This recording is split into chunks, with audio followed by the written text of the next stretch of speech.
Now we go back to a couple of weeks ago to where we were just 10 games into the NBA season. Star center on the Oklahoma City Thunder, Chet Holmgren, he suffers a hip injury that keeps him out for an extended amount of time. And here we are 24 games into the season. It's been 14 games without Chet Holmgren, and he's still going to be out for a little while longer. Now, my initial reaction to this injury, now in no way, shape, or form did I think the Oklahoma City Thunder were going to significantly fall off and become like a bottom team in the Western Conference. I did not see that in their future, but I did think that they were going to see a little bit of a drop off on the defensive side of the ball. And I know the Oklahoma City Thunder, they're loaded with perimeter defenders all over the place. In my personal opinion, the best collection of perimeter defenders in all of the NBA. It's just more so the fact of how impactful of a defensive basketball player that Chet Holmgren is, because he's not just one of the best defenders on the Oklahoma City Thunder, but he's one of the best defenders in all of the NBA, and he plays one of the most vital roles on the team, and that's protecting the rim. The rim is the easiest place to score at in the NBA, so you want to have a great rim protector. You want to have somebody that's changing the minds of the offensive players to go down there and try to score in the paint. So with Chet Holmgren being so impactful in that manner, and the Oklahoma City Thunder not really having another true rim protector, and I know Isaiah Hartenstein, since he's been filling in, he's been doing an amazing job on the defensive side of the ball. So that's why I thought the Oklahoma City Thunder, 14 games without Chet Holmgren, when he went down, when they were 10 games into the season, they were number one in defensive rating. Here we are a couple of weeks later, 14 games later, they're still number one in defensive rating, and they're looking like one of the best defenses in NBA history. Instead of seeing a drop off on defense from the Oklahoma City Thunder, we've been seeing the complete opposite, and they get after it in each and every game. And when we look at these guys, and before we get into what we're seeing with our eyes, we look at the numbers that they're putting up on the defensive side of the ball is actually very crazy right now. We talked about them being number one in defensive rating. They're number one in that category. They're also number one in steals per game. They get 12 steals per game, and I believe they're number one in the NBA when it comes to turning the ball over on the offensive side of the ball, which means they're averaging the least amount of turnovers per game. So they're getting so many extra possessions when they play their opponents, and that's why a lot of their wins ends with them winning in double digits, because they're getting so many turnovers and they're also protecting the basketball. So they're dominating in that facet. And just to go past steals, when we look at forced turnovers per game, the Oklahoma City Thunder, they're forcing 22 turnovers per game, and they're getting 19 points off of those turnovers. So that has been the theme for these guys on the defensive side of the ball. We talked about them having this great collection of perimeter defenders. Alex Caruso, he's a ball hawk. Lou Dort is a ball hawk. Shai Gilgeous, Jalen Williams, Wiggins, Cason Wallace, all of these guys are defensive ball hawks. And to be honest, the Oklahoma City Thunder so far this season, playing against other NBA teams, they look like the AAU team that nobody wants to play. When you walk into the gym, when you know how it used to be in AAU, you could probably see every team play that day when you go to a tournament, and you just see that team there in the layup line. They're throwing lobs to each other. They're laying the ball up with their left hand. They're throwing windmills. They're doing everything you don't want to see the opposing team doing. And then when you see them play, you just see most teams can't even bring it up past half court against that one elite AAU team. And that's how the Oklahoma City Thunder is looking right now, the way they are turning these guys over. So they can they force so many turnovers. And then also I just love the versatility of their defense, and it really just depends on who they're playing with, who the opposing team's best player is, the style of offense they run. But we've seen the Oklahoma City Thunder, we've seen them run just about any defensive coverage, and they do an amazing job at it. They do a great job of running two guys at the ball, trapping, double teaming, and then after that, once they get to in rotation, that's how they get a lot of their steals, because they have amazing athletes and they have ball hawks. We've seen them have their bigs step up and hedge and recover. We've seen them have their bigs and drop coverage. We've seen them go zone a couple times. We've seen them switch everything. They do everything on the defensive side of the ball. So what they're doing as a team, what they're doing statistically, it has been historical so far this season. Also, in that same article that I read, they broke a franchise record They forced the Utah Jazz into 29 turnovers. 29 turnovers.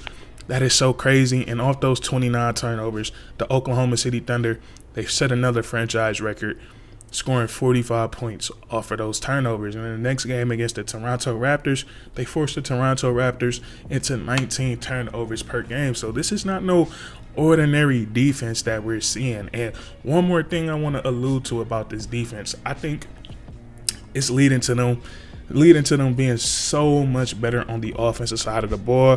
When we look at their personnel and we look at the way this team is constructed, I think it is very cerebral, and I think it is very beautiful. And I love to see things like this because it seems like basketball was shifting towards a way where teams were just trying to stack superstar on superstar on superstar. And the Oklahoma City Thunder, with all the power they had this offseason, with all the assets that they had and all the draft capital that they have, they could have probably went out and got any superstar that they wanted, but instead they went out and got two intricate role players that specialize at all those little things on the basketball court. That's going to make things easier for those best players. And the two players I'm referring to is Isaiah Hartenstein and Alex Caruso. And I think bringing these two guys in, it makes life so much easier for the best players on the Oklahoma City Thunder. And this is me alluding to that defense, just making things easier on the offensive side of the ball. We look at like their most recent game against the Dallas Mavericks, which wasn't as intense as a playoff game, but it is still a pretty intense game. We know these two teams met in the playoffs last year, and the Dallas Mavericks knocked the Oklahoma City Thunder out of the playoffs. And then also this was an NBA Cup game, I believe, the quarterfinals, so we're getting close to that finale. So this game was a little bit of high stakes, some personal history due to them playing in the playoffs and then the NBA Cup. But I just want to point to the magnitude of that game. But one thing I love for the Oklahoma City Thunder is bringing in Alex Caruso.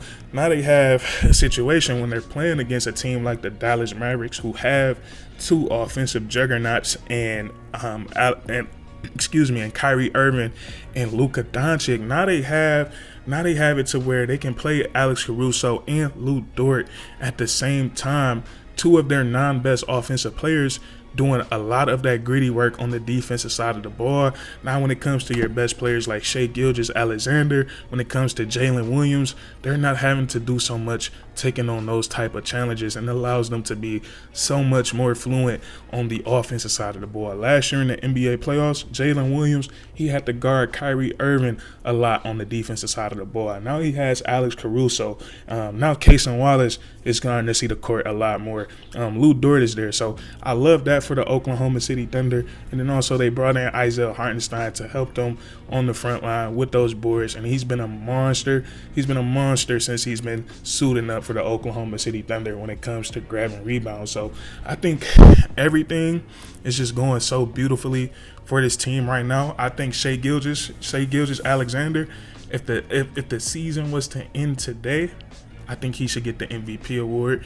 And that's not me just saying this because I'm making this video. I'm being 100% honest. I know Jokic, his numbers are ridiculous, but when I just look at the circumstances and I look at where the Oklahoma City Thunder are sitting at in the Western Conference, just 5 L's so far on the season, and then what Shai Gilgeous is doing on the defensive side of the ball and what he's doing offensively. I'm so impressed with his offensive game, his mid-range game, his isolation game, and then I just also love how efficient it is. This guy is averaging 30 points per game, and it's so efficiently. They're all good shots. He doesn't take no bad looks. And I think another way that his game is efficient is that he doesn't hold on to the ball for too long. If a player is open, or if there's a pass to be made, Shai Gilgeous-Alexander is going to make it. He's so unstoppable but so unselfish at the same time. So I love that a lot. And I think with the circumstances, Chet Holmgren,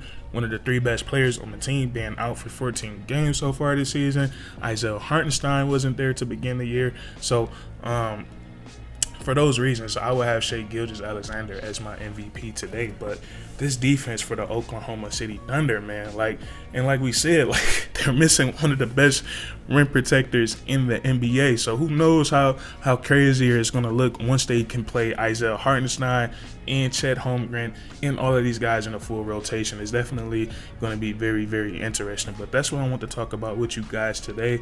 The Oklahoma City Thunder, as smothering as their defense has been, I think they're just getting started on both the offensive and the defensive side of the ball. If you guys haven't noticed, as this season goes on, they're starting to get better and better offensively. When we were making videos into the season, when we were like, they were maybe like 7-8 games into the season, the Oklahoma City Thunder, they were like 17th in offensive rating. Now they're jumped all the way up to number 8. So these guys are getting better with each and every game. And we talked about this before the regular season.